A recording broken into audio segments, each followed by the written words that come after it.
اللہ اللہ اللہ اللہ اللہ اللہ اللہ اللہ اللہ اللہ۔ السلام علیکم ورحمۃ اللہ وبرکاتہ۔ نحمدہ ونصلی علی رسولہ الکریم، اما بعد فاعوذ باللہ من الشیطان الرجیم، بسم اللہ الرحمن الرحیم۔ رب اشرح لی صدری ویسر لی امری واحلل عقدۃ من لسانی یفقہوا قولی۔ رب زدنی علما، رب زدنی علما، رب زدنی علما والحقنی بالصالحین۔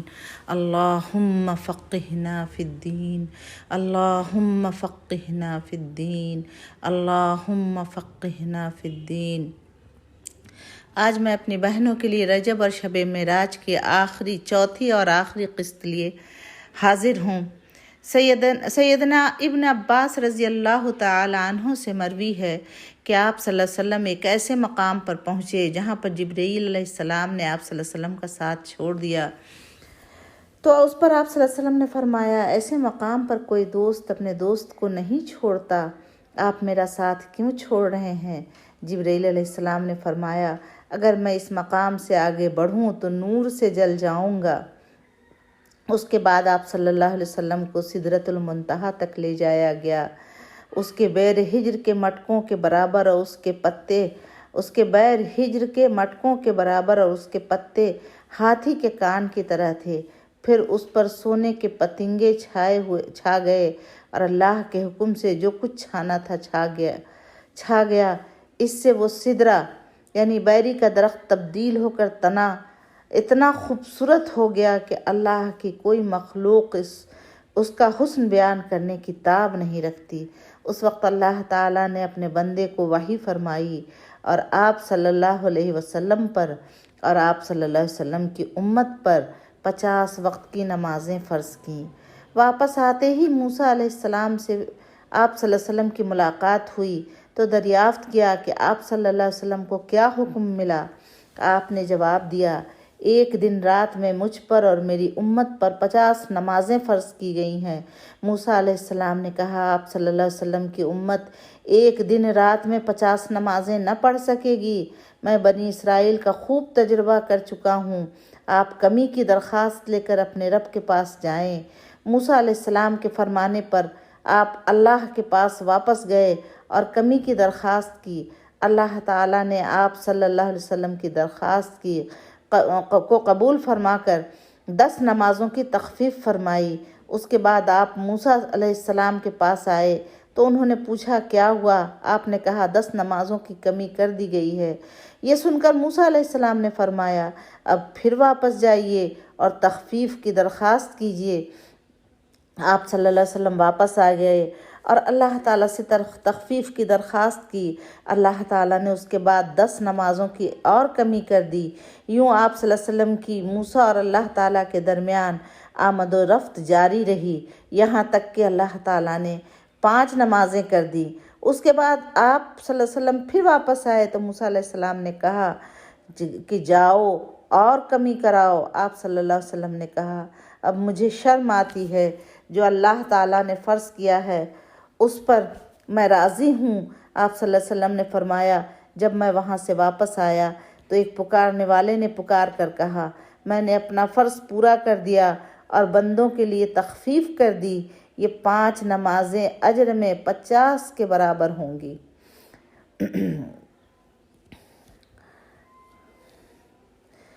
نہر کوثر اور جنت کا مشاہدہ۔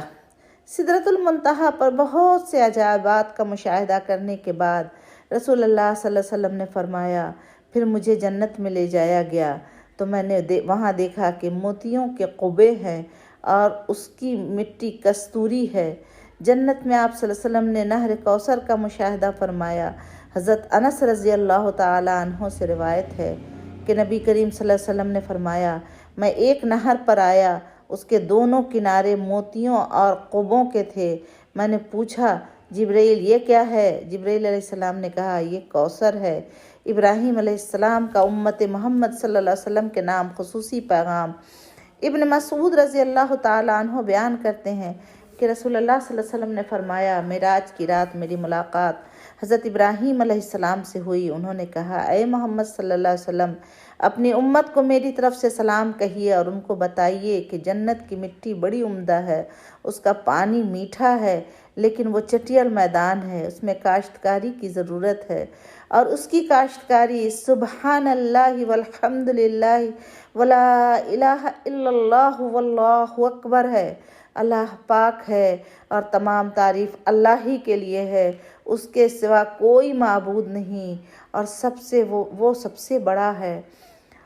انس رضی اللہ تعالیٰ عنہ سے روایت ہے کہ رسول اللہ صلی اللہ علیہ وسلم نے فرمایا، معراج کے موقع پر میرا گزر ایسے لوگوں کے پاس ہوا جن کے ناخن پیتل کے تھے، وہ اپنے چہروں اور سینوں کو نوچ رہے تھے۔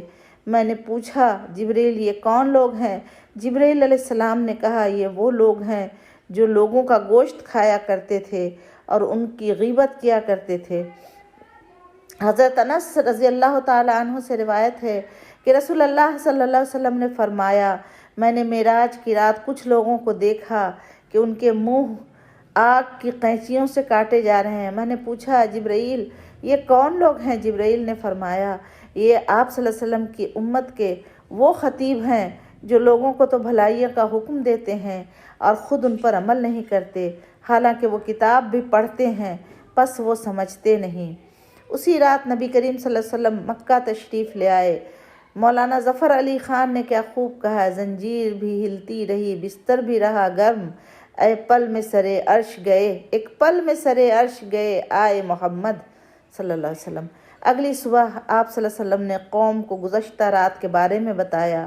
صحیح مسلم میں ہے کہ اللہ کے رسول نے فرمایا، معراج کا یہ واقعہ جب میں نے مشرکین مکہ کو سنایا تو انہوں نے اس کی تردید اور تکذیب کی، کسی نے تالیاں بجائیں اور کسی نے تعجب اور انکار سے ہاتھ اپنے سر پر رکھ لیا۔ کچھ لوگ ابو بکر کے پاس گئے اور انہیں اس کی خبر دی، وہ ایک پیکر صدق و ایمان تھے، کہنے لگے اگر یہ بات آپ صلی اللہ علیہ وسلم نے فرمائی ہے تو سچ فرمائی ہے۔ لوگوں نے کہا، آپ بھی ان کی تصدیق کرتے ہیں؟ آپ نے جواب دیا، میں تو اس سے بھی بڑی بات پر آپ صلی اللہ علیہ وسلم کی تصدیق کرتا ہوں۔ آسمان سے صبح شام جو خبر آتی ہے میں اس میں بھی آپ صلی اللہ علیہ وسلم کو سچا مانتا ہوں۔ اسی پر ان کا لقب صدیق ٹھہرا۔ ایذا رسانی اور بے یقینی کے جذبات سے مغلوب کفار نے آپ صلی اللہ علیہ وسلم کا امتحان لینے کی ٹھانی۔ پوچھا کہ بیت المقدس کیسا ہے اور اس کی کیا کیا علامتیں ہیں۔ صحیح مسلم میں آپ صلی اللہ علیہ وسلم کا ارشاد نقل ہے کہ اللہ تعالیٰ نے بیت المقدس میرے سامنے ظاہر فرمایا، اور جو باتیں اور نشانیاں مشرکین دریافت کرتے میں دیکھ دیکھ کر بتاتا جاتا، وہ آپ صلی اللہ علیہ وسلم کی تردید اور تکذیب کا جو جذبہ لیے آئے اس کی یکسر نفی ہو گئی۔ یہی کہہ سکے کہ جہاں تک اوصاف کا تعلق ہے تو آپ صلی اللہ علیہ وسلم نے بالکل ٹھیک بیان کیے ہیں۔